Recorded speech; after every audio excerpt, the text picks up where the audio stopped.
All yours, my friend. All right, so I'll start off with a quick 2-minute intro just so we can give you background of things that I've been up to, and then we'll just dive right in to teach you very blunt, practical tips on how to actually execute things instead of like just the secret and picturing stuff. I like to talk about how to actually make that check show up or make that vision show up. So it was in high school I trademarked the catchphrase, "Who's your daddy?" For over 300 different products. It was like a fun name that people would say back then. And so by 18 years old, we were in 1,600 stores. 19 years old, we licensed it out for $9.5 million to start our apparel. 23 years old, we took it public on the stock market to launch an energy drink under the same catchphrase, under the same brand name. For the next 4 years, I didn't sleep, and I got us into 55,000 retail stores in America and another 6,000 stores overseas. This is before social media, so I actually had to get in the car and do advertising outdoors and sponsoring NASCARs and things because we didn't have social media back then. And so for like 10 years of my life, I was just building up this brand name, this catchphrase, and selling clothing, energy drinks, and then licensing out the other products. So any questions as we go at the end, we'll have Q&A. If there's anything in the product side, licensing side, or distribution side, please feel free, because 10 years of living and breathing that side of it was intense. So when I was 27, on the 10-year anniversary when I started the company, I resigned so I could put another feather in my cap and start another company. So I launched an online poker site. Within 10 weeks, I put on a backpack and moved to Malta. Never heard of Malta, still don't exactly know where it was, where it is, and I just moved to Malta. And within 10 weeks, we were live. And within 10 months, we were the third biggest poker brand in the world out of 550 sites. So with the energy drink, there was 900 energy drinks at the time. And I never wanted to be the biggest one or plan on being the biggest one because Red Bull, Monster, and Rockstar were humongous. I just wanted to be the best tasting one. And we won Flavor of the Year back-to-back years. In the poker space, there's 550 sites with a couple 800-pound gorillas, just like in energy drinks. Almost every product segment, there's usually a couple 800-pound gorillas, and it's usually 3. Red Bull, Monster, Rockstar being energy drinks. On poker side, it was Full Tilt, Poker Stars, and Absolute Poker. So went into that space, and 10 months into it, we became the third biggest brand in the world. Again, this is when social media was just getting started. You're talking 2008, 9, 10, 11. And so I'd signed Dan Bilzerian, Steve Aoki, all these poker pros. I'm installing social media on their phone, trying to teach them what is Twitter, what is MySpace. And we built this brand by competing against these 550 sites, but really competing against the top 3.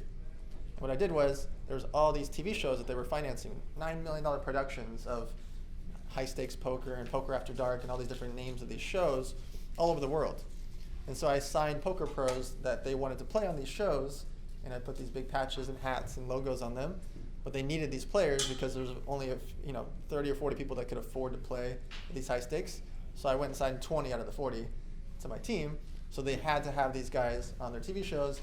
They're spending $9 million, I'm spending 0, and I'm getting the same TV time. And in poker, what's interesting is, for that 1 hour, the camera just zoomed in on somebody thinking. And so you're just analyzing everything about them, and there's only one logo, which was the name of our company. So it helped get us tens and tens of thousands of new players a week. It was an insane time. And so it was a fascinating time because it was also the biggest change in my life. I was living in Malta by myself and having this company doing 8 figures in revenue, and my staff was only 5 people. And we just built this thing on our backs.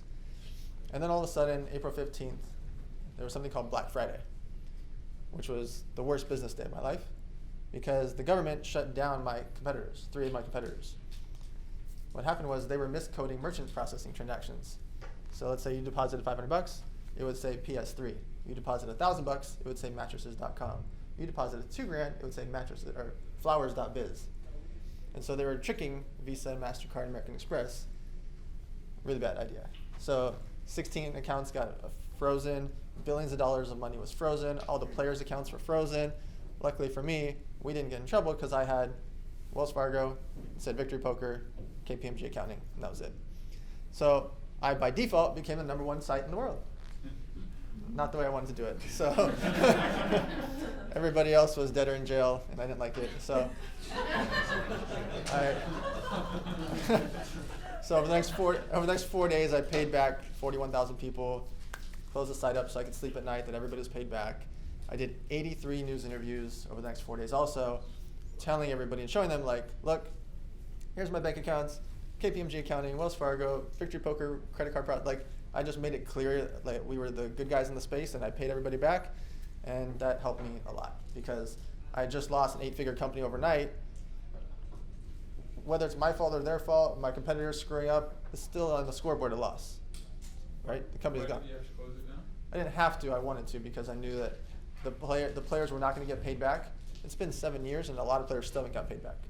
And so I wanted to make sure that everybody got paid back, even if it cost me zillions of dollars. I just paid them all back and closed it up. Because I just didn't trust what the next move was for the government and for those competitors that are now dead or in jail. A lot of money was not going to get paid back, so I didn't want that. And there was a big black eye in the space for years. Yeah. And so I wanted to be the clean cut one. So instead of sitting on the floor and crying about it on the next day, I got active. I did those 83 interviews, and I got requested by 4 land-based casinos to consult for them and for Morgan Stanley. So that helped me financially to go start consulting for casinos and Morgan Stanley because I was the good boy in the space. There was no other CEO in America that exists anymore, and there still isn't to this day. So that helped a lot because I just lost my company overnight. And so I started consulting for these companies, and I realized I never wanted to have all my eggs in one basket ever again. So I became an angel investor. I started a social media agency, and I started angel investing into companies. I've since invested into 31 different companies, and they're mostly physical products, mobile apps, things that you can see, feel, and touch. I did that because with the social media agency, I knew I could help make these companies or brands or investments famouser. I thought, if I could help the success of these companies, I'm not just cutting a check and then praying that one day, 1 year, 2 years, 5 years, 10 years from now, they make it. I'm going to help the success of the company, 1, by making them famouser, and 2, by helping them with all the bad stuff that happened in my life.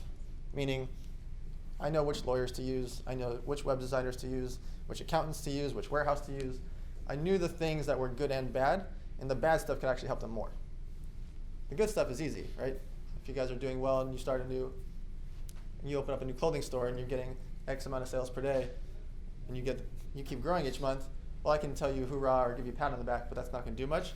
But if I tell you, hey, you should open up these hours on Sundays because this happens, or hey, you shouldn't be open here, or hey, you shouldn't do this on your marketing because that affects this religion or this culture or this sex.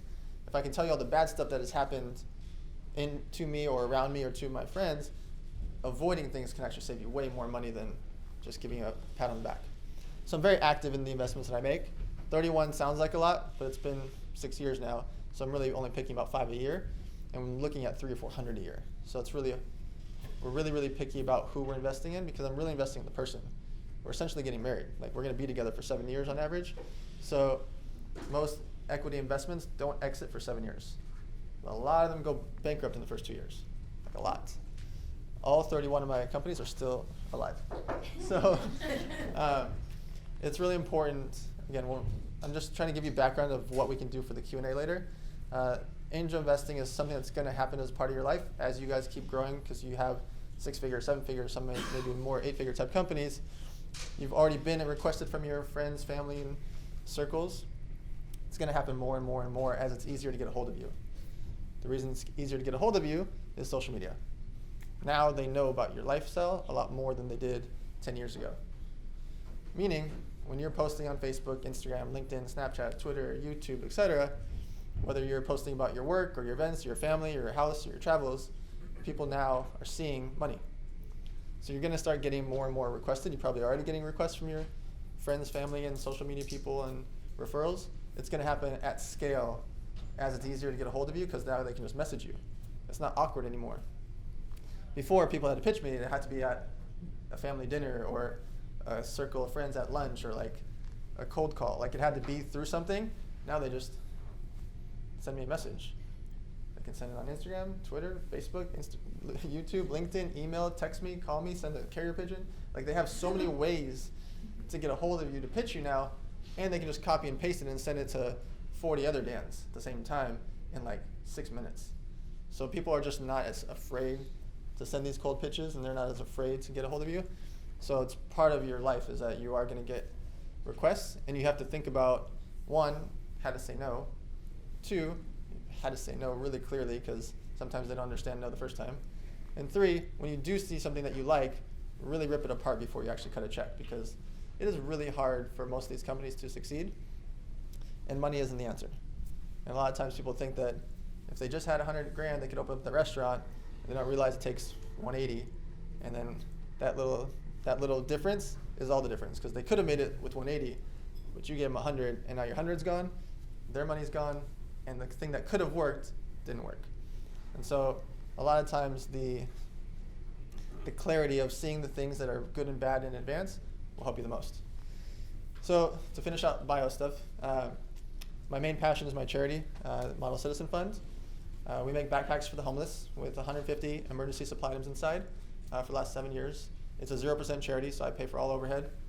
Not one penny goes to overhead. I pay for everything forever in the past and for the future.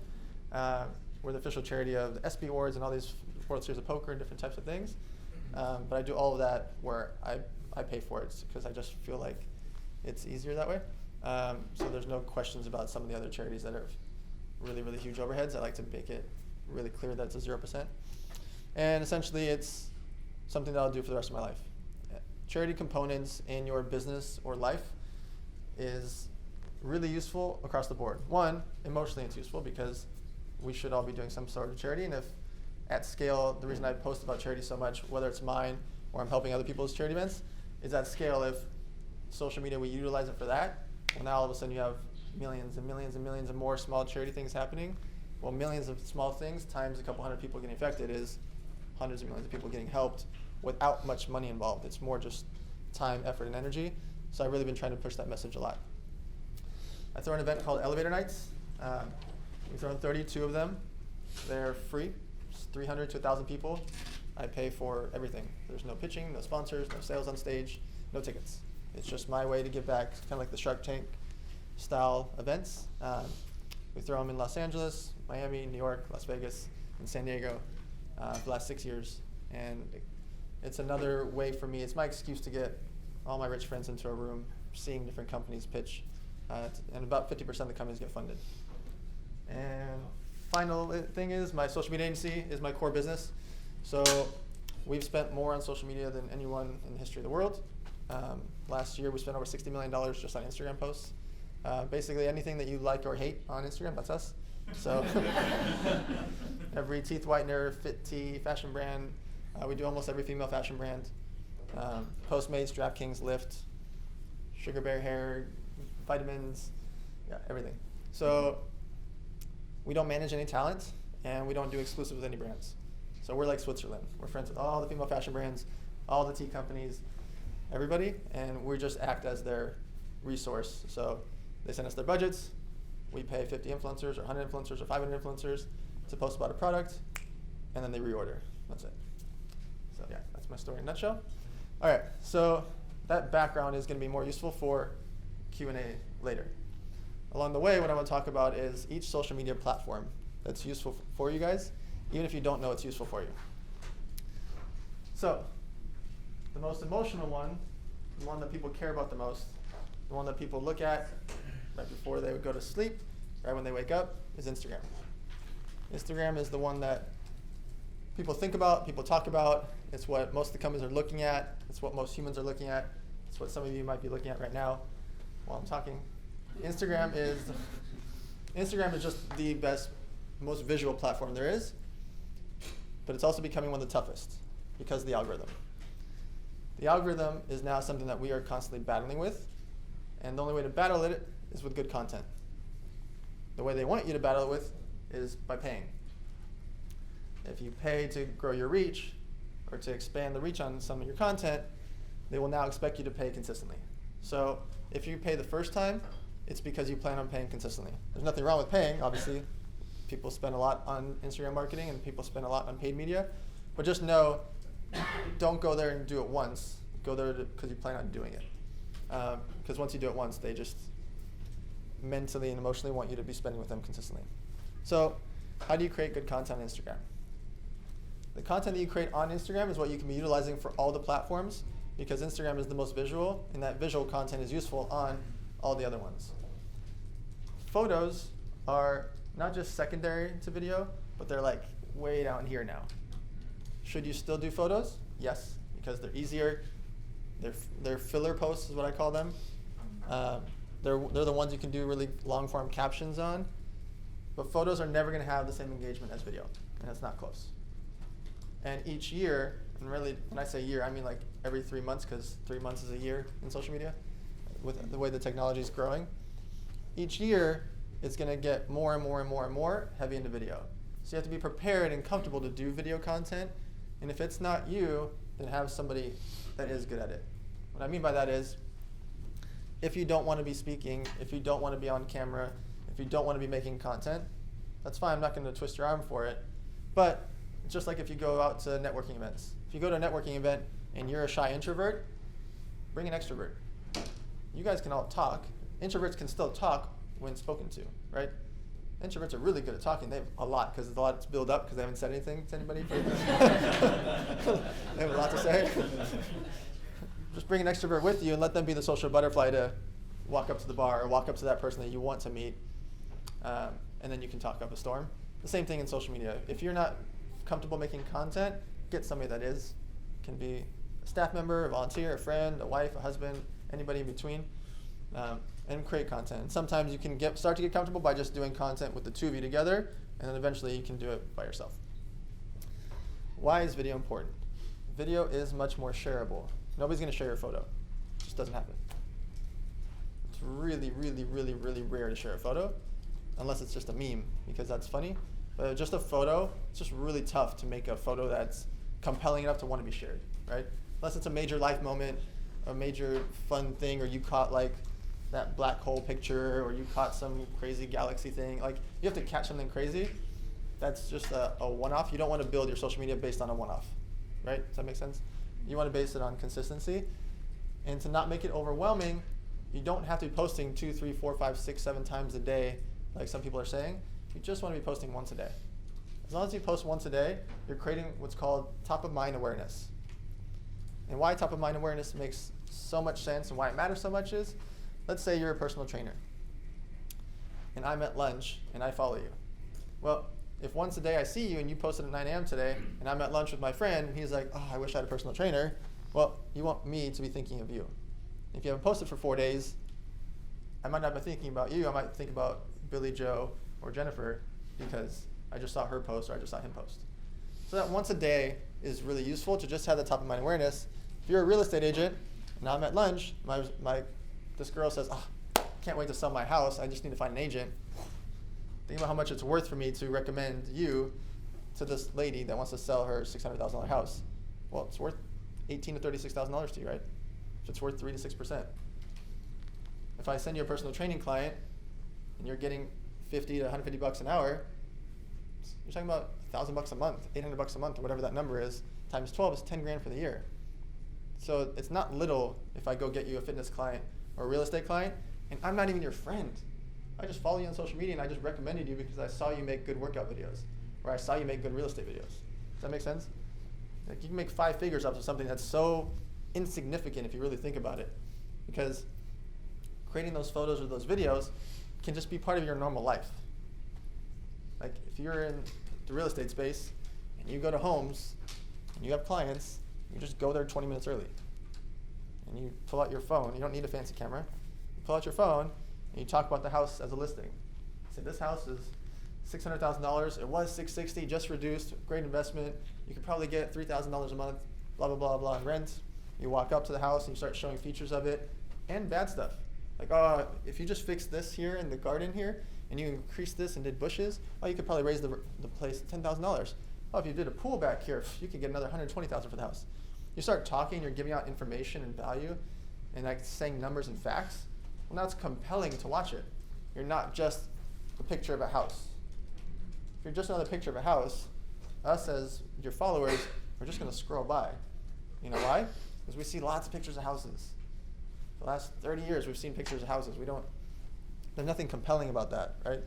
But if you show me a video of it and you're talking me through it and explaining the plumbing and the pool and the garden and the things and the doorbells, and oh, if you just add Ring as the security system and you add this camera here, well, you can now have a tech package.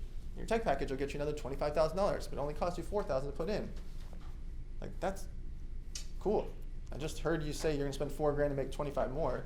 That's compelling information. You were already gonna go to the house. You're already a real estate agent. You already have clients.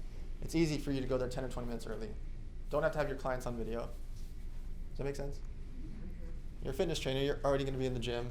You already have clients. You're already doing workouts. You both have a phone. They want to be on camera 9 times out of 10. Even in the hardest part of their workout journey, they still want to be on camera. And if they don't, have them pull the phone on you because they want break time. So, right? In any scenario, if it's part of your normal life, it makes it easy.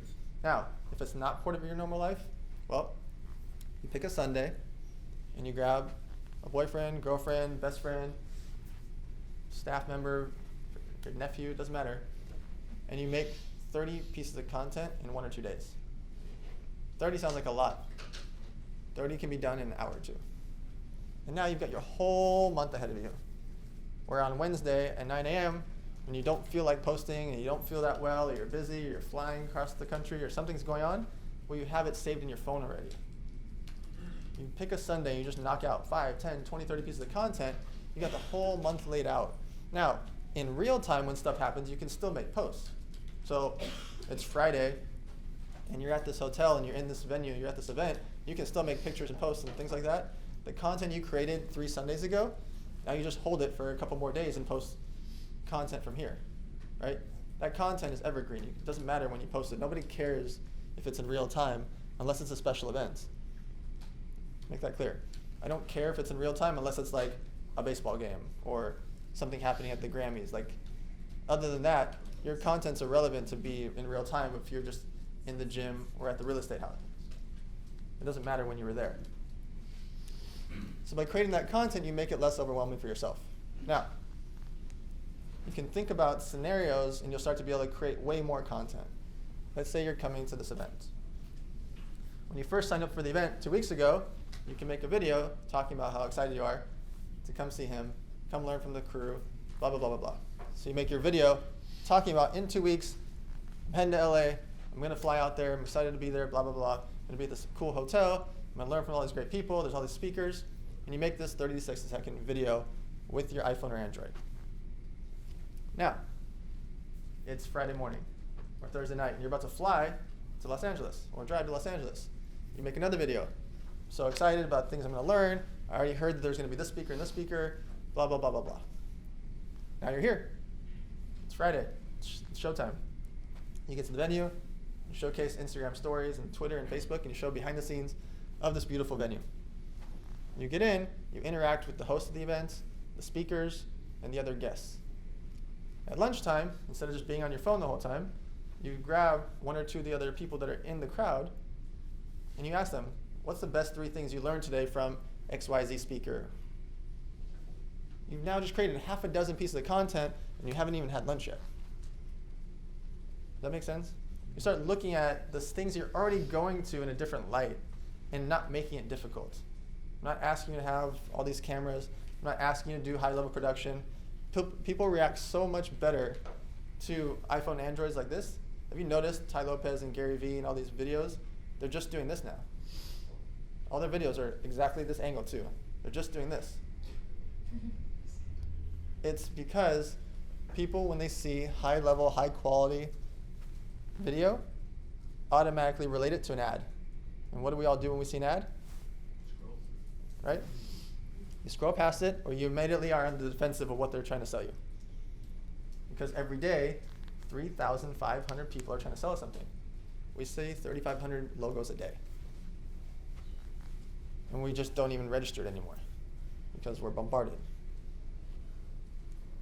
So because of that, people are doing much better with what's called a softer video.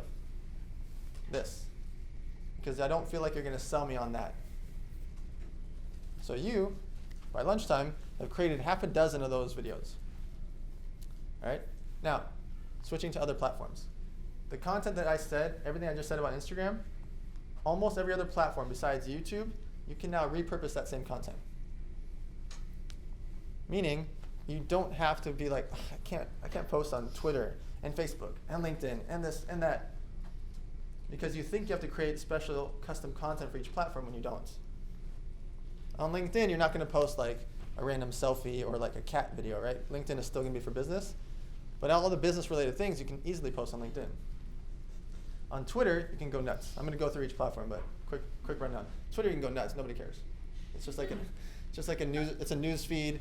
It's meant for fun videos, viral videos, Trump yelling at everybody. It's just meant for like wild stuff. It doesn't matter.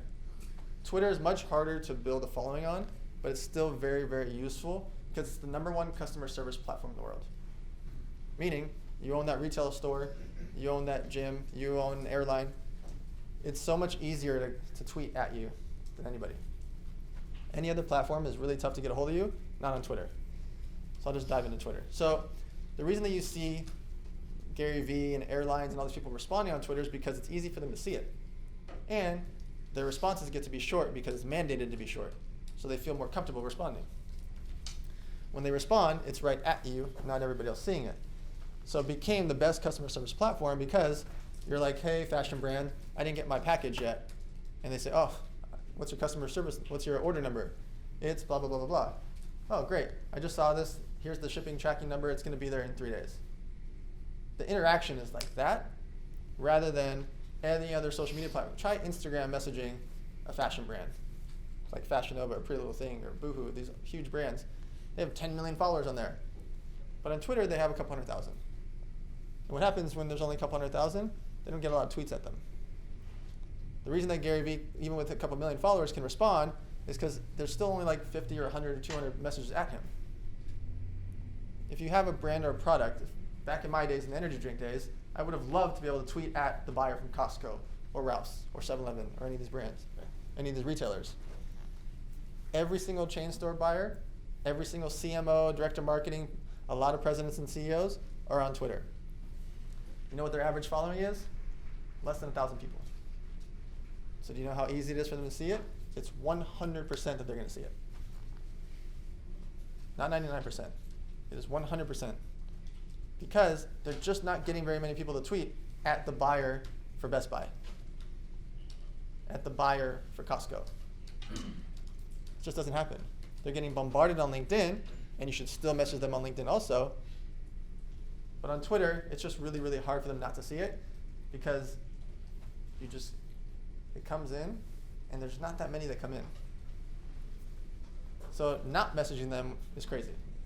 If you're selling products that go to retail, or you're selling something that you need to get a hold of somebody big, the best place Elon Musk is responding to people.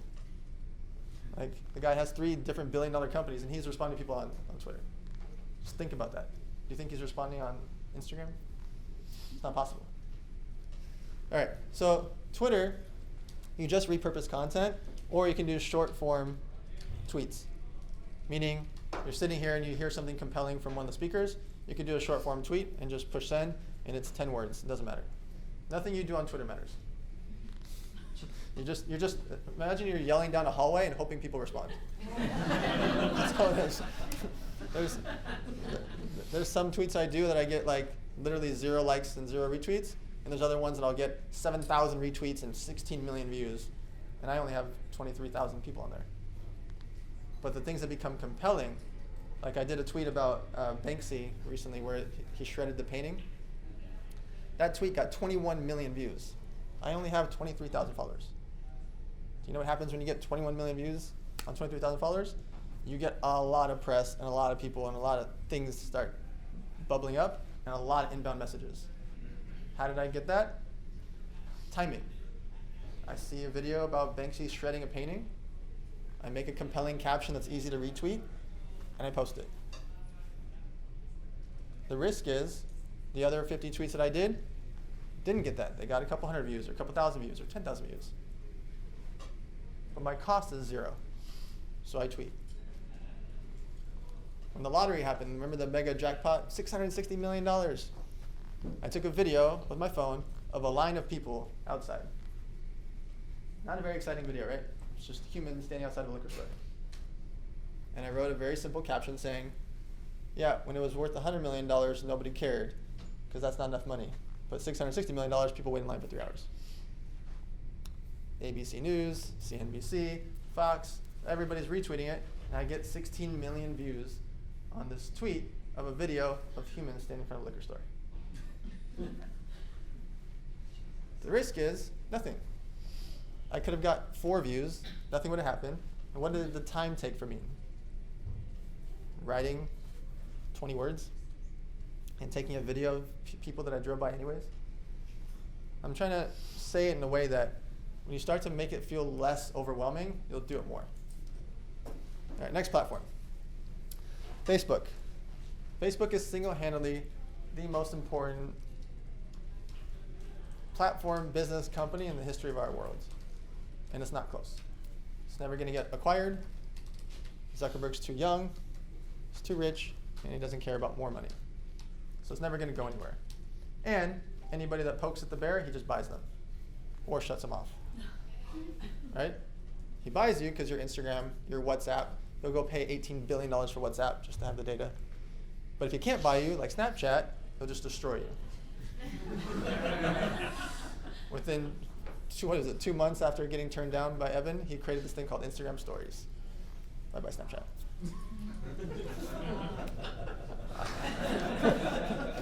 I pay 600 influencers a month on average. Not one single one has brought up the word Snapchat to me in 2019. Not one. It is the most beautiful platform. It's fast. It's freaking amazing. And I cannot name one person that uses Snapchat. Not one.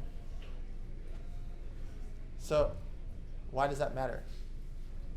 Snapchat is a harder platform to utilize because it's real time and your followers are kids. That's it. There are no adults using Snapchat. It doesn't exist. And because of that, it's not compelling to post on there. They took something that was so visually amazing, like mind-boggling what they built. So gorgeous. Absolutely useless. They went and tried to fight with Facebook, and they clearly lost. Now, does that mean you don't need to post on it? Well, if you have followers or you need things that are children-related, like 13 to 18, post away. The reason that Snapchat is going to continue as a company is it is the best text messaging app in the world for kids. You know why? Because it's ephemeral. So when their parents come to try to see their text messages, look, Dad, there's no messages. It disappears. So even when they're not talking about bad stuff, it's just a useful platform, especially internationally. They don't talk via normal iPhone messaging or Android. They just Snapchat text each other because their parents and teachers can't see it. Sorry, kids. So Snapchat is not something that you really need to worry about too much because it's too hard now and the following is not really relevant to most people. Now, back to Facebook. The advertising on Facebook is mind-blowing because for $10 a day, I can find out if people care. People think that they need like $50,000 to go run Facebook ads. Facebook will not physically allow you to spend $50,000 until you spent $100 and $500 and $1,000 and $2,000 and $3,000. Until you've posted and done things and the fans, the followers reacted well, they will never. You could not go there and try to give them $50,000 right now. It's not possible. It just won't, your ad account won't allow it. So you got to scale and spend $121 and then $260 and then $500 and $1,000, and then it'll let you start sliding and say, oh, you want to spend $2,000? Let's go. But that's because along the way, when you spend $121 and 45,000 people saw it, they didn't all hate you or tell you no or didn't react. If they did any of those things, they won't let you spend more money. Facebook is genius in that sense because now once you do work and once it is converting, even if it's just breaking even or losing a bit, now they'll open up the floodgates. But for $10 a day, I can find out people like your t-shirt or like your bracelet or like this necklace or like this product or like you. So the advertising side of Facebook is magical. The way to grow on there is the same exact way with Instagram, is making good content and also being active on other people's platforms. Meaning, a lot of people, and most influencers, or most people following, are very one way, like a vacuum of content. And they're in a vacuum of a relationship. Meaning, they want everybody to like and comment their stuff, but then they're not going and doing it to other people. The reason that you hear a lot of the larger business entrepreneurs talking about responding to comments and going out there and liking and commenting on things, it sounds insignificant. It is humongous. Like if you go and like and comment somebody that looks up to you, they are your lifelong fan. Do you realize like when Kylie Jenner posts, there's 300,000 comments and most of them say LB, which means like back. They just want to touch the cloth. They want any little bit of attention. Do you know why trolls exist on social media? They just want you to react. If I donate $100,000 to charity today, I will have people say, he didn't donate $103,000. Like, that's an actual thought process for trolls. Do you know why? They will actually comment that because they want a reaction. It can be the most beautiful girl in the world, the hottest, studliest guy, and people are in there commenting, talking shit to them about their looks. Hoping and praying that they comment and like or respond. Like really, truly hoping. You could literally just win Miss America or Mr. Olympia, and they will talk shit to you. Do not feed the trolls. You block and delete.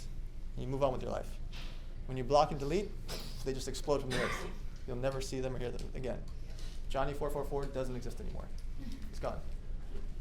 If you try to respond to them and try to think you're going to convert them, it's literally not possible. They don't want to be converted. They just want to hear from you.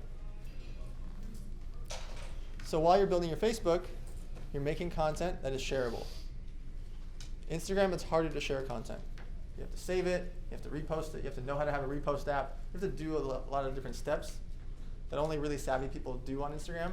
On Facebook, to share it, you gotta do one thing. Push a share button. So it's easier for people to react to it, it's easier for people to care about it, it's easier for people to share.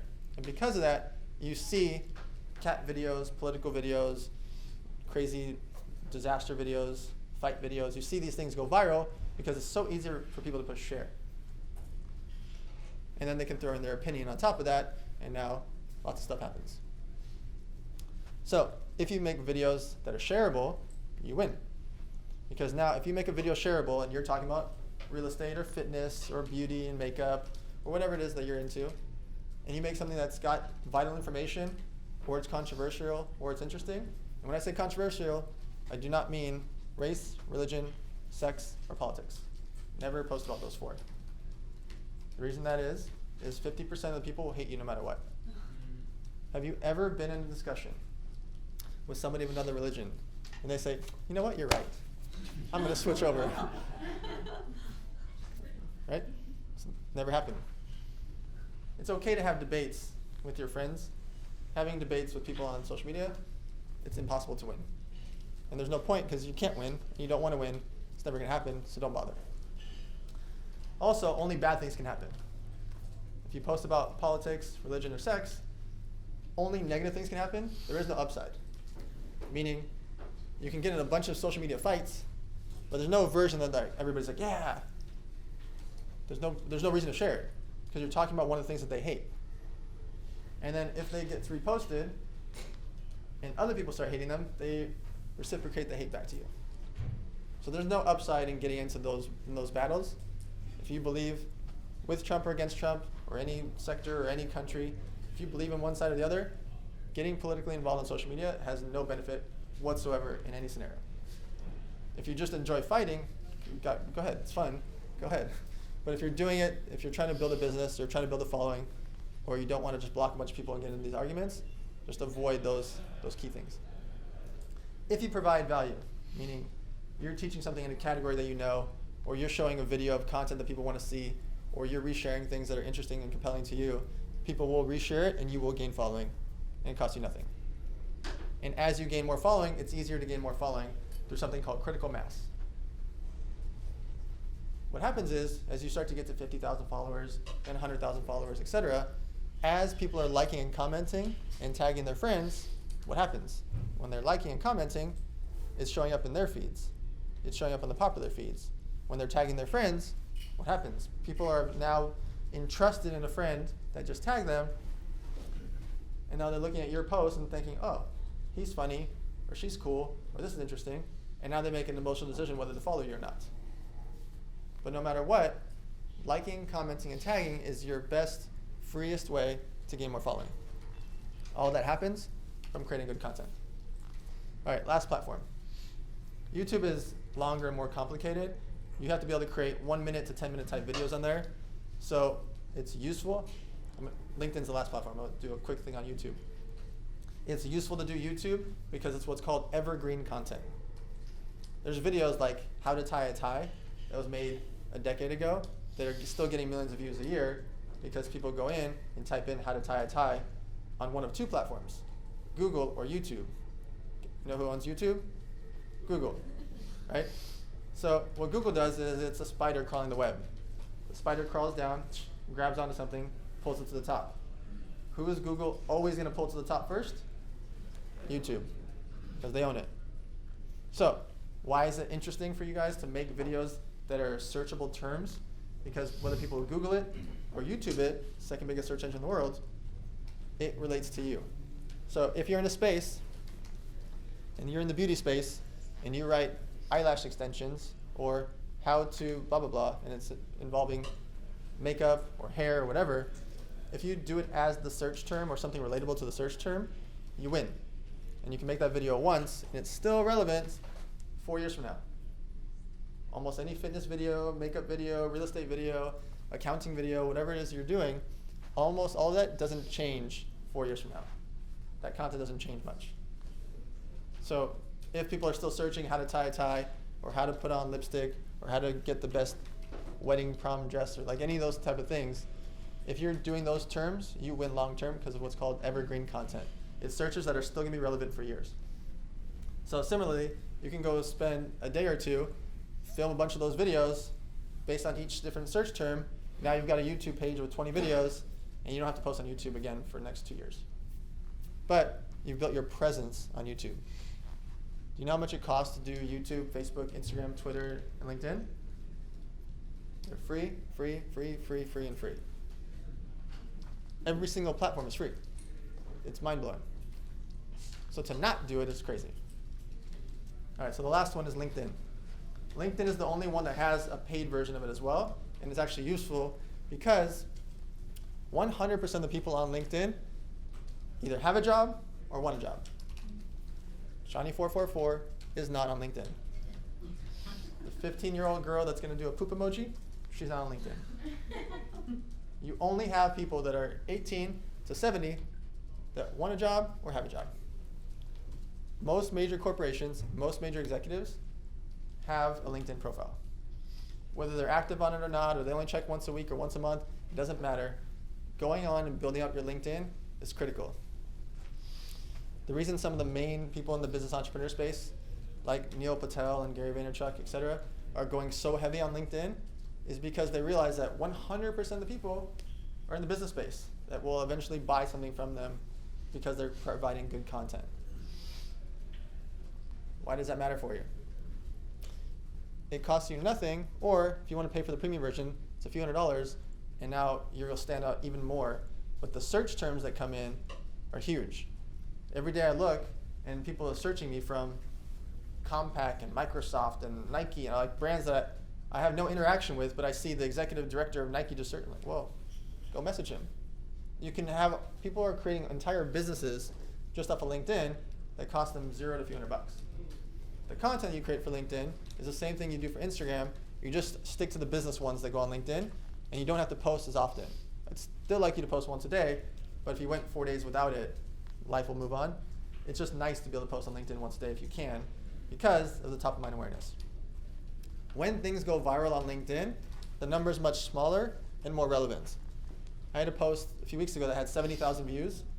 I was way more excited about that than 21 million views on an art piece, because the 70,000 people are 100% business people.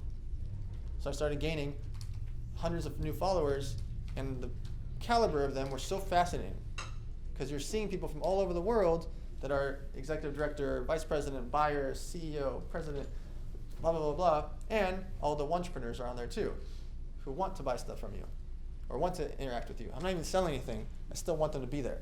Does that make sense? You want to have the following. It's kind of like insurance. You'd rather have it and not need it than need it and not have it. If you have the following on any of these platforms, it's useful even if you're not doing anything right now. But 2 years from now, when you're like, you know what, I'm going to start a charity, now I'm going to help orphanages. Or I'm going to start something, or my wife or brother or fiance or grandma is going to start something, and they have a charity for blankets. You can now post it to your followers. It may not just be for you, it could be for other people, but having that following and it costing you so little money to do it, it's just crazy not to do it. Q&A? Yeah. All right, so let's dive into Q&A. If anybody has any. I feel like it's so many questions, so I'm just going to keep it for one and I'll circle back. Thoughts on Instagram TV versus YouTube? Sure. But, I mean, you could just record differently and keep everything, because like I do more like vlogging stuff. Yep. So, what are your thoughts? You do both. So my answer for social media is always going to be do all of them because they're all free. Instagram TV is, if you do Instagram TV consistently, Instagram loves you. Just from an executive's mouth, anybody doing Instagram TV, we're going to open up the reach more for it. So right now, your reach will be less. So you notice, I just keep using Gary Vee as the example. You notice that he'll do Instagram TV and his videos are getting much less comments and much less views than normal because it's a 1 minute going into a 4 or 5 minute and you have to not leave, but essentially take another action.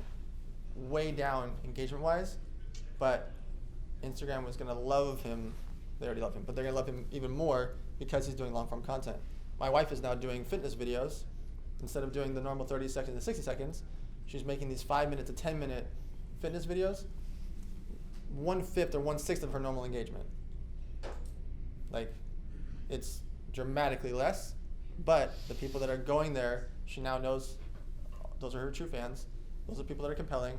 Those exact same videos, you can go find on YouTube. On her YouTube channel, as we speak the second, the last month or so the example and timing is perfect. The last month she's made 4 or 5 Instagram TV, or IGTV videos, and those exact videos are on YouTube. Oh, like not changing anything about them? Nothing at all. Nothing at all. You can't take YouTube and put it on Instagram, she's just posting. Right. Okay, cool. So the reason for it is we don't know how people are going to find us. The people that live and breathe on Twitter are usually not going to be running around on Instagram and YouTube, etc. The people that are really YouTubers and like dive in down the rabbit hole of YouTube are not necessarily on all the other platforms. So you want to put it on every single platform because it doesn't really cost anything. For filming that long form content for YouTube and IGTV is very useful. It's just more work. And you can do edited videos as well. Like her, for example, my wife's videos are edited. So they do have graphics and things, and it's a bigger production that Dabbling back there is doing. Like it's more intense. But she's betting on the long term that IGTV is going to love her, and the YouTube videos are going to eventually become relevant and useful. Where does someone make the shift from deciding to focus on quality? So your system's kind of quantity based, I would say. You know, it's one of the things you talked about. Just kind of put the content out there and allow it to start. When you're already started, though, when should the shift become quality? Sure. So when should that become more of an emphasis? Sure. So the content that you put out doesn't need to be necessarily non-quality, meaning I want you to put out 1 post a day. I'm not asking you to put out like a 14-second like filler video. You still want them to be good. The edited videos and the high quality one, you still mix in. So what will happen is it's called pattern interruption. So if you post this video and this video and this video, and each video is like this, and then you have the fancy 60-second, well, they're really compelled to watch that, right? Vice versa, if you've been doing the fancy videos over and over and over each day with text message, text at the bottom and fancy graphics and all that stuff, when you then do this video, you have a pattern interruption. So in either version, just doing both is very useful because you don't want to do the same repetitive video every day. If you just did the same fitness video every day with a different workout or the same real estate video every day, people become numb to it. If you post 14 selfies in a row, people become numb to it. Nobody is hot 14 times in a row. Nobody's funny 14 times in a row. Nothing is cool 14 times in a row. It doesn't exist. So because of that, you want to have pattern interruptions along the way to make that next selfie stand out again, to make that next funny video or the next compelling video stand out again. Cool. Anybody else? So, okay, what are so you see these Instagram accounts just blow up, and so what are some of the things like growth hacks? Like I put that on like sponsored posts, shout outs. People talk about Instagram brokers. I know there's a lot of people buying followers. Is there any benefit to that? Sure, I'll answer all of them. All right, so first and foremost, do not buy followers. The problem when you buy followers is a couple things. One, Instagram knows it or will know it at some point. And once they do, they're going to what's called shadow ban you. They shadow ban you, you're screwed. Good luck getting that reversed. The second part is your engagement ratio changes a lot.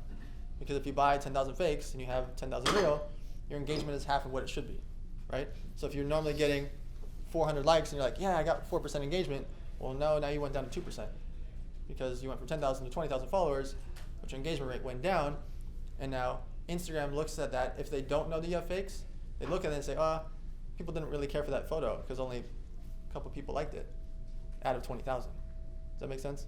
Some people are going and buying 100,000 and they have 20,000 real, now they have 120,000, but their engagement rate, and then they have to buy likes and buy comments and buy shit in between to help fulfill that. What they don't understand is their actual 20,000 are not even going to see their content because Instagram will not open up the reach because they're only getting X amount of real likes and X amount of real comments, so people don't like it.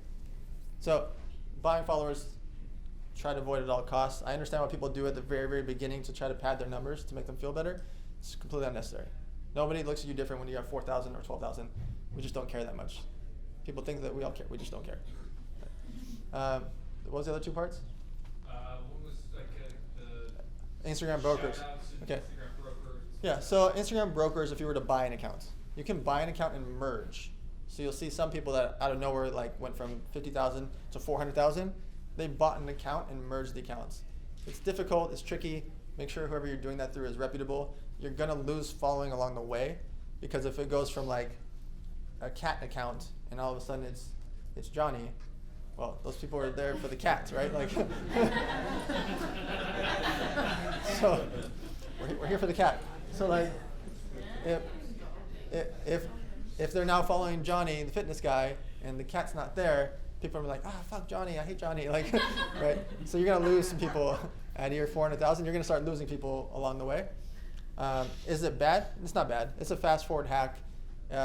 Price-wise, you could spend anywhere from 3,000 to 20,000 to do it. Usually 5 to 10K will get you a good size account. But better if you're going to do that, again, you have to have somebody really that you trust to do it because they can just screw you like that and it's impossible to get your money back and Instagram won't help you, so nobody will help you. And it's against their terms of service, so a lawyer won't help you either. It's not possible. So is it useful? If you buy an account that's in your space, meaning if you're a hot male or female model and you buy the hotter, what's it called, the shout out pages that's in that space, people are not going to unfollow you. If you're a gun guy or a gun girl and you're out there shooting and that's your content and you buy a gun page, they're not going to follow you, right? It's very little. So if you buy something that's in your space, which again is hard to do because accounts that are in your space that have a couple 100,000 followers they're monetizing pretty well. And the last one was shoutouts. So shoutouts is one of the fast forward hacks of how to get famouser on social media, but it has to be from accounts that are relevant to you. Meaning, if the content you create and you make cars, like you're repairing cars, if you post that on a makeup page, you will not gain any following. So vice versa. If you do makeup and you post on a car page, you won't get any following. But if you're a makeup artist and you go buy shoutouts from @makeup and @beauty and all these accounts, you will gain following because people have already told you that they like @makeup, @beauty. So it's very useful to do that. The other thing is you can find people in your niche. So if you're a beauty influencer and there's other beauty influencers, there's two ways to do it. You do a collaboration video or photo with them, prefer video. If they have 100,000 followers in the beauty space, you are inclined to gain following because you're a beauty influencer also. Same thing happens with people that look similarly. If two blonde, male or female, two blondes post a picture together, people that have already, those 100,000 people that follow that blonde are more inclined to follow you. Just the way it is. If you think about that in the fitness space, if 4 guys go to the gym right now and they're all working out and they post videos with each other with their shirts off and they're sweating, the one that has the following that people will like are more inclined to follow you because they're already following the hot, sweaty guy. Does that make sense? It's just the way the reality is. We like what we like. So if we're following a chef and you make a video with another chef, I'm more inclined to follow you because you're a chef too. And my chef likes you. The chef that I follow likes you. Like they're making content with you. I trust my chef, so I'm going to follow you. So you just look at that in each category. You had a question? My question was is a quicker one. If you started on Instagram and had a liking service, would that put you on a shadow ban even if it was further away? It just depends. So Instagram is all-knowing, but if they know of the platform that's doing it for you. So whenever they find the company or service that's doing it for you, they try to get them sued or closed down, etc. If they're not sued or closed down, you're probably okay for now. At some point, they may look at that company and say, hey, we're closing you down. They get to see everybody that's on there, all the credit cards or all the accounts that are attached to it, and then they can shadow ban from there. Similarly, when they people that buy followers, they buy it from services that sell to 15 or 20,000 other people. When Instagram finds them and shuts them down, they normally know who those 15,000 people are and can make a decision from there. Some of it's automated, some of it's manual. You're pretty safe most of the time. It's just at some point, technology is getting better and better. They're just going to figure it out. They're going to know. And if you don't mind sharing, like, the emotional pieces that help galvanize when you guys are doing, like, the 25K Sure. programs and stuff like that, like, Sure. to help people go from there to there quickly, that growth hack. Yeah. So the growth hack that he's talking about is when we've done campaigns for a lot of the authors and speakers that are famous on Instagram, is that they would pay us to then post a video about them across a bunch of accounts. So in that process, there was 8 emotional checkpoints, a checklist. 1, you up on a stage. So you speaking, when I say stage, it could be on the floor here, but you up in front of people. It edifies you, and it makes people compelled to want to follow you. 2, you on TV, a podcast, radio. You on a stage in a different format, meaning you're just in front of a camera. 3, you with family, wife, husband, boyfriend, girlfriend, something compelling, family-oriented, children, pets, things that hit an emotional trigger point that are family-oriented. 4, lifestyle. You're traveling, you're doing something fun, you're partying, whatever it is. Don't make it not you. Meaning, if you don't party, don't make a video or photo about you partying. You don't need that scene. If you like to party, then you don't have to hide it either. So the video things that I'm talking about, you don't have to make it special for that. It still has to be you, because those people will unfollow you. If they followed you for the partying trigger and you don't party, they're going to leave. They are.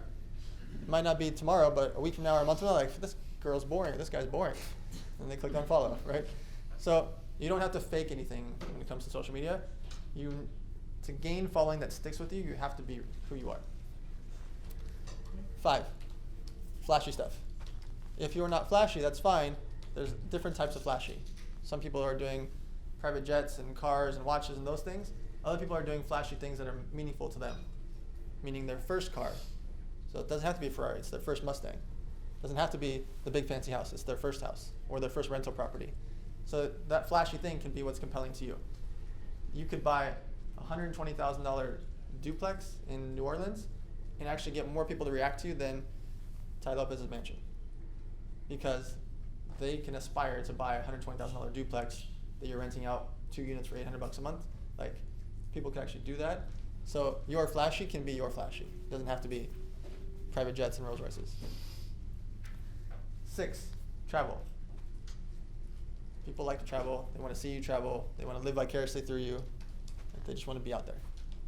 So you adding any kind of travel elements to it is interesting to them, and it also shows them that you're an adventure seeker and you're out there doing stuff. 7, work.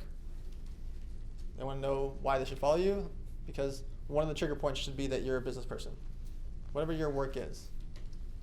8, any accolades, meaning you got an award, you're in Forbes, you're in Inc., you got the local top 5 real estate agent in Orange County, whatever that thing is for you. Accolades is another edifying thing. What happens is these 8 things on the checklist help edify people to want to follow you. Sorry, they help edify you so people want to follow you. Because when they see this 30 to 60 second commercial about you, they have to make a decision. It's a really big decision. Follow you or keep scrolling. And during those moments, during those 30 to 60 seconds, you have to give them every reason to either want to do it or not want to do it. Meaning, if they think, oh, she's or he's boring, but then they see something else like, oh, wait, I like that their work stuff. Oh, wait, I really like that they have a family. oh wait, I do. You want to show them the things that make them not want to leave or make them compelled to want to stay. Would this be considered more for like, personal brand, or is, I mean, we have a physical product? Yep. And we've been considering, us being in front of the product as well. I mean, how would you compare like this to like actually having like a physical product? Absolutely. branding? Who here knows the name of the CEO of United Air? Who knows the name of the CEO of Virgin? Being in front of the brand makes a compelling story. Because United, we have no emotion to. The Chinese. Right? I just don't care. I buy United when I have to buy United, but emotionally I want to go on Virgin because I like Richard Branson. I know about him. I know he jumps out of planes. You have a connection, whatever that connection is. You know why Dollar Shave Club did so well? The founder walked around a warehouse and smacked people and did stuff and like kicked over boxes. We felt a story, like we felt compelled that we all think we know the owner of Dollar Shave Club because 300 million people have seen that video, right? Coming out from behind the scenes is interesting, and there's not really a downfall of it, meaning the risk is very low, because if they're going to follow you, they're going to follow you, and if they don't, then they don't.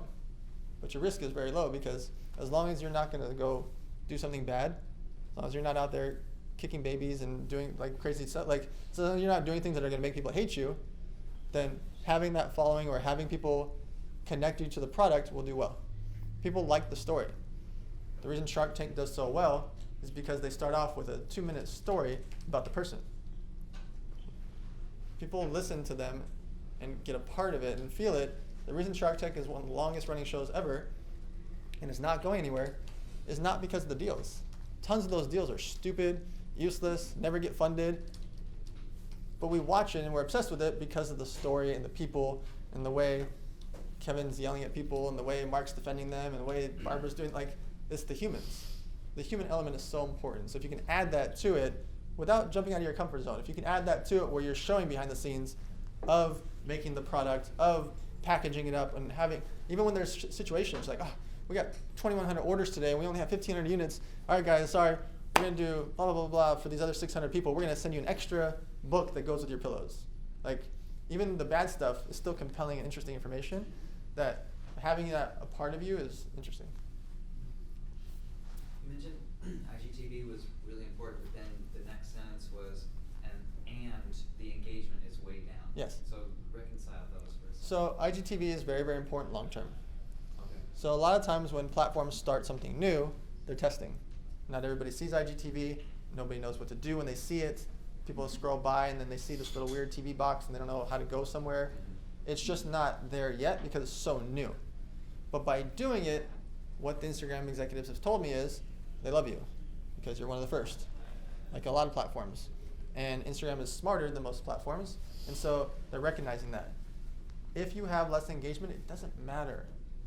The thing is that people really, really, really think that I care if you have 12,000 views or 25,000 views, or whether you have 2,000 views or 10,000 views. Nobody, and I mean nobody, is scrolling through going, he only got 2,100 views today. Who cares?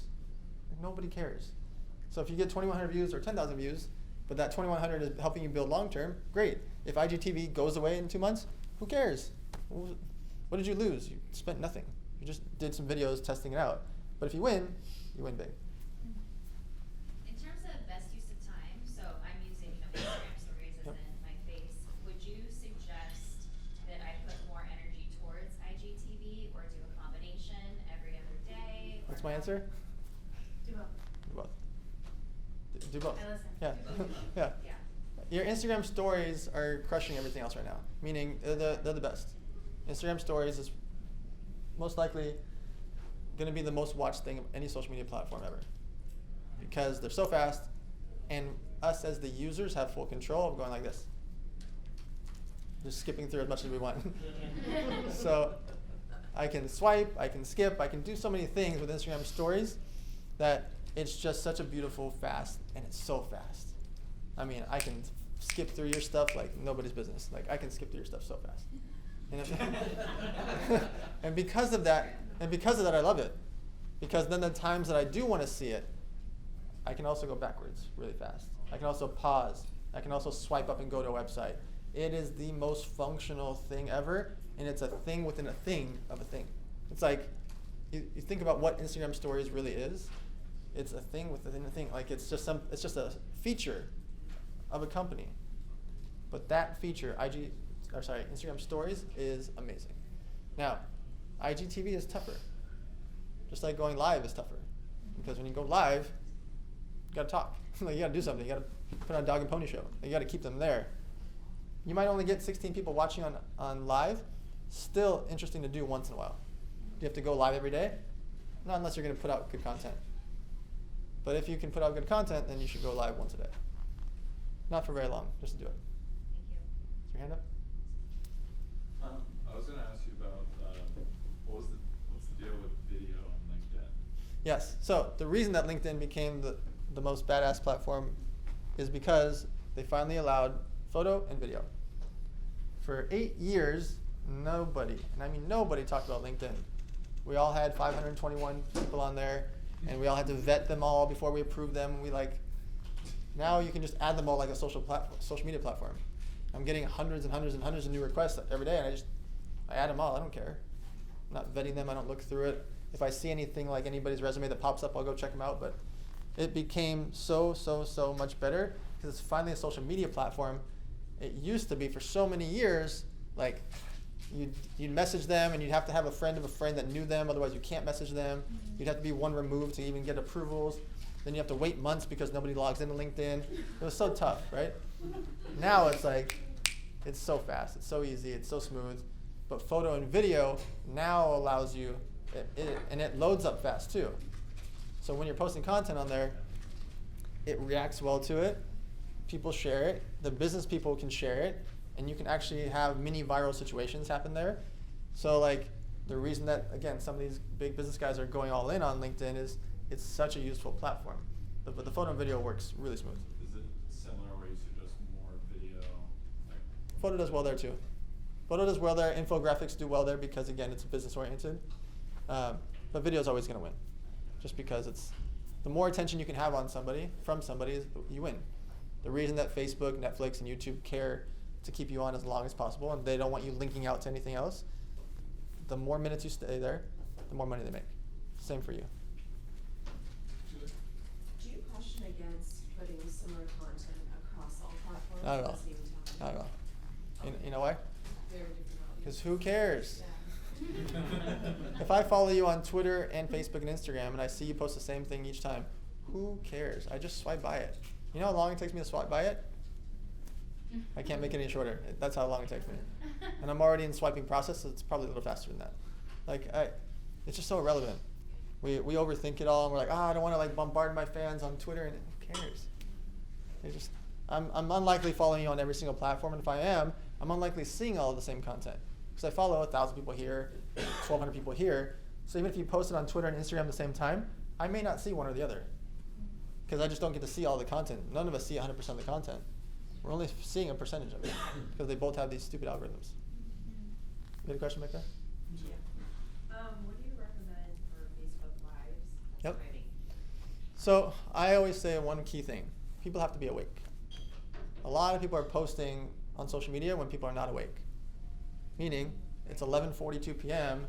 and you're posting on Instagram. Well, you know what time it is on the East Coast? It's sleepy time. You know what time it is? 11:42 here. It's still sleepy time. So going live is the same concept. Going live, you want people to be awake. It's 9 a.m. to 9 p.m. You have like length of the live. Oh, the length of the live. 5 minutes, 10 minutes, So 20 minutes. you're gonna see how your people are reacting. Right. Meaning, there's sometimes you can go live for just a couple minutes. Okay. You just go there, do your thing, talk for a few minutes. You can also gain following by doing live with somebody else. Yes. So it works out really well. And you both are on your phones, you both are going live, and you're both in the entrepreneur space or the fitness space or whatever. If we went live together right now, we would both be gaining following from each other, both providing content to the other people. They're more inclined to follow both of us because they're following one or the other, right? Right. You want to do that if you can, doing those lives. And you can do those interviews of people or just have fun with it. Once you start to get, I've done lives that are over an hour. I've done lives that are 2 hours. Okay, good. Like, when I do live Q&As, I do them for an hour. I don't do them enough. I try to do them with people though. And when I do them, the reaction is crazy. Yeah. So it's worth it, and it costs me nothing. And I'm seeing people that I never thought would watch a live are in there commenting and asking me questions. I'm like, you have 12 million followers. We're like, I haven't talked to you in 2 years. Like, and they're sitting there asking questions and then texting me afterwards, like, oh, that was so cool. Took me nothing. I was just sitting in my friend's living room, and he was like, oh, let's go live. And Okay. that's so fun. Yeah. I love Yeah. doing that. Okay, cool, thanks. Dan, do you mind explaining some of the more advanced growth hacks, like how you help like goal blow up from like nobody to not nobody, Yeah. but no social media profile Yeah. to 1.2, and then like if you have 10 grand to invest, Sure.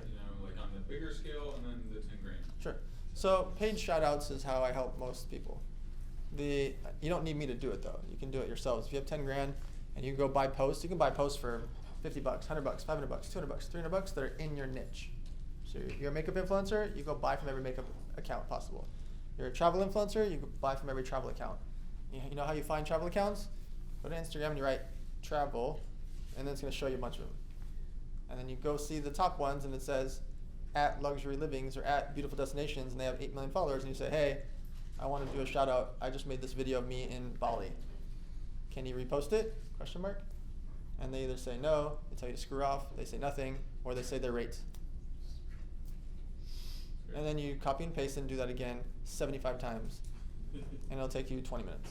And you copy and paste, say, hey, I made this really cool video in Bali at my seminar, and I did yoga with the monkeys. Will you repost? Question mark. If it says seen and they didn't respond, you say, I'll pay for it. What's your PayPal? If they don't and they just repost it because it's good content, they all need good content. So if you make good content, and not ego-wise, meaning other people think you made good content, not you.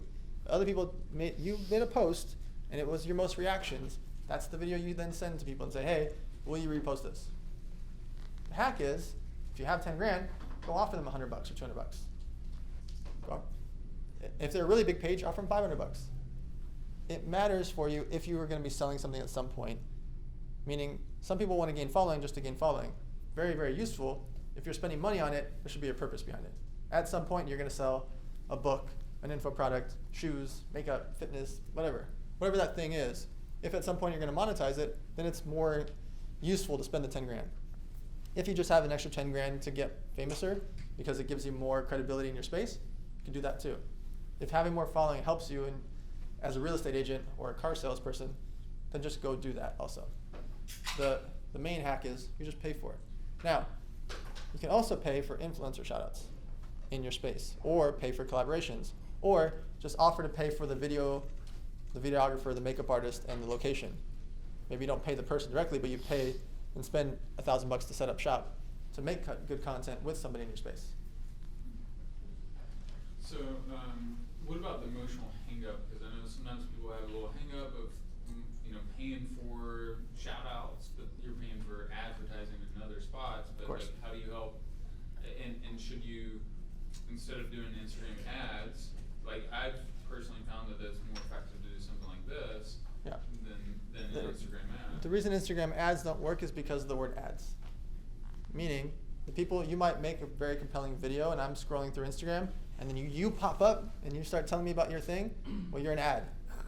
I hate you, right? My defense mechanism go up because I just saw your ad. Doesn't matter how cool you are, how compelling you are. Do people react to it, and do people spend money, and do people go follow you from your ad? Absolutely. Of course they do. You also do, and I'm not saying don't do that. I would spend less there and do other things also. And the other things are, now imagine if influencer says, go follow Ty Lopez, or go follow Lewis Howes, or Joel Marion, or Gary Vee. Wait a minute, I follow this influencer. He's got 2 million followers in the fitness space. If he wants me to read this book, I want to read that book. Much different narrative than me seeing an Instagram ad or my favorite influencer posting about a book. Yeah. Does that happen? Is that the same mentality then for Facebook ads? Absolutely. But you still do both because Facebook ads work so well. Right. We're also more inclined and more used to Facebook ads. Right. We are trained because it's been years. Instagram is very new. We're not used to him popping up in my Instagram stories. Whoa, where'd he come from? Like I didn't know I followed him. And then you realize it's an ad. So can you still do it? Does it still work? Of course it's working because people are reordering every day. The reason you're seeing Lewis Howes and Ty Lopez and Grant Cardone in your Instagram stories every day is because it converts. It works. You see Clever Investor, you see all these characters in your Instagram stories because it converts. But you also see them do it with collaborations. You also see Joe Marion doing a podcast because now collaborations with other big influencers. What happens if you do a podcast? If I go on your podcast, we make a video together, he edits it, I'm going to post it tomorrow talking about you. Thank you for having me on your podcast. What happens if I thank you for having me on your podcast? You gain following. Because people that are following me are like, oh, he trusted that male or female to put him on his podcast. If they're interested, they go listen to the podcast and eventually follow you. So collaborations are the fast forward button because if somebody's in your space, their followers like your space. They've already proven it. Next question. Yeah, you said like in 2008 you were talking to Dan Bilzerian and everybody about promoting. Like, Yeah. in the next 5 to 10 years, what do you see happening with like social media marketing and influencers and stuff like that? Sure. So people are just getting a lot smarter. It was the wild, wild west back then. I was literally installing things on their phone. It was just the beginning. We were making YouTube videos and MySpace posts and tweets and like trying to run it up from there. Now people are much smarter and they realize like the whole idea that the FTC thinks that every single person doesn't know when Kim Kardashian is doing an ad is insanity. Like if Kim Kardashian says, I really love this hair vitamin, 100%, not 99%, 100% of people know that's a paid post. We are getting smarter and smarter and smarter and smarter as a society and knowing way more about technology, advertisements, and what we're being sold because of social media. It's the gift and the curse of it.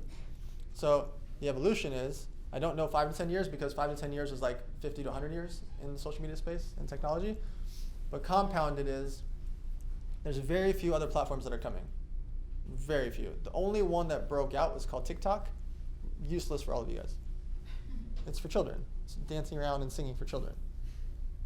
They are spending more than any other platform in the world at advertising, and it's not close. Because this Asian company that has infinite money, spending billions of dollars, messing up the market for me because they're overpaying all my influencers 5 times their rate instead of having me do it. And they're going around paying people $10,000 for a post that I pay them $500 for.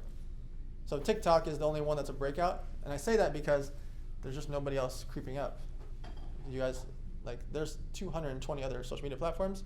You can't name 10 of them, right? And we only know the core top 10 platforms. So there's nobody really breaking through. What that means is we have to fight more and more with the algorithm along the way. The reason you see certain characters that used to post every single day, 1 to 3 times a day, now posting much less, is because the algorithm. It's getting more and more frustrating. So something's going to give one way or the other. Either the influencers will revolt, and we don't have a choice, and we may end up on other platforms. It would take somebody with a lot of money to build another platform, though. Like a lot. There are guys that are getting really, really rich, though, because of like Uber's, the people that invest in Uber, $9 million now are getting $6.2 billion back for that. Those guys, for example, that had $9 million back then are going to get $6.2 billion this summer. They're real rich now, right? There's a lot of those scenarios that happen where a lot of people invested in companies 10 years ago. Like all of Silicon Valley, it's a really weird thing to say, like we can go down the rabbit hole, but those humans in Silicon Valley are getting insanely rich that they don't have enough places to deploy their capital. Companies like Lyft and Snapchat are still getting billions of dollars in funding when they all lose money. Uber loses $220 million a month, and everybody's throwing money at it, right? The reason is all these guys in Silicon Valley, and some of them in New York, are getting so disgustingly rich because they invested in Airbnb, Pinterest, Uber, Lyft, Postmates, and 100 other companies that are in your mobile apps in your phones right now, and all these technologies.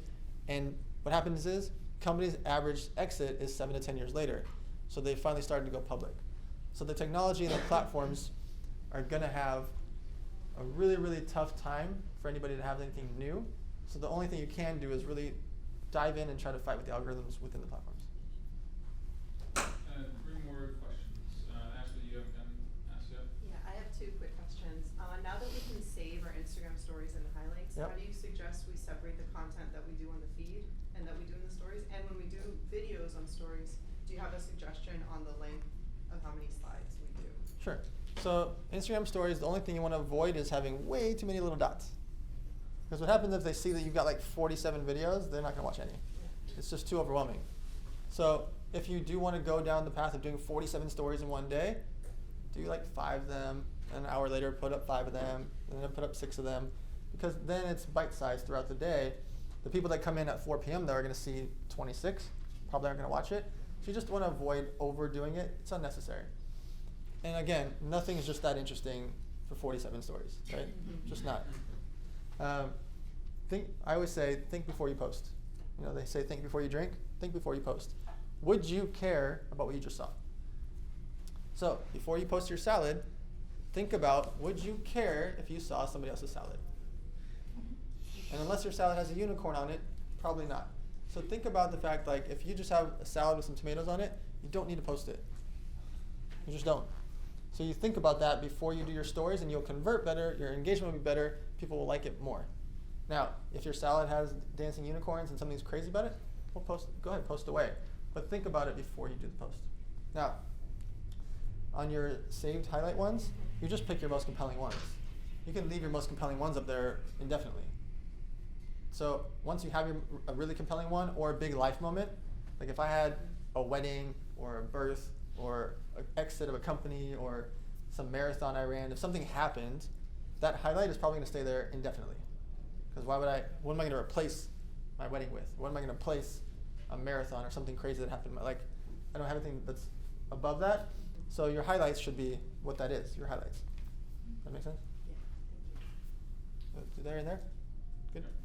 Yeah, so I don't know if you talked or have too much experience with Pinterest, but that's something that we were looking Sure. at as well, and I was wondering if you had any like feedback. Sure. So Pinterest is where women spend a lot of time. The boys aren't there. I'm there, but The thing that's happening there is they're spending a lot of time and they're making decisions and thinking about and cataloging things that are important moments in their life. They're spending a massive amount of time planning out their future wedding. They're spending a lot of time planning out their homes. And they're spending a lot of time planning out things. So that's why it does well e-commerce wise, because they're there thinking about things that they're going to spend money on. All those 3 different categories I just said are some of the most expensive moments in our lives. Weddings, our home, and our stuff, right? Things that we spend money on. So because of that, Pinterest is amazing. Another big advantage is not enough people are advertising there. So Pinterest is going public. I would never invest in them because the conversions are bad, because the people that should be advertising there are not. There's a lot of companies that should be advertising on there, and they would be crushing it. My friends that do advertise their female-related products are destroying the return on ad spend. I mean, like, mind-boggling how good they're doing. Like, mind-boggling.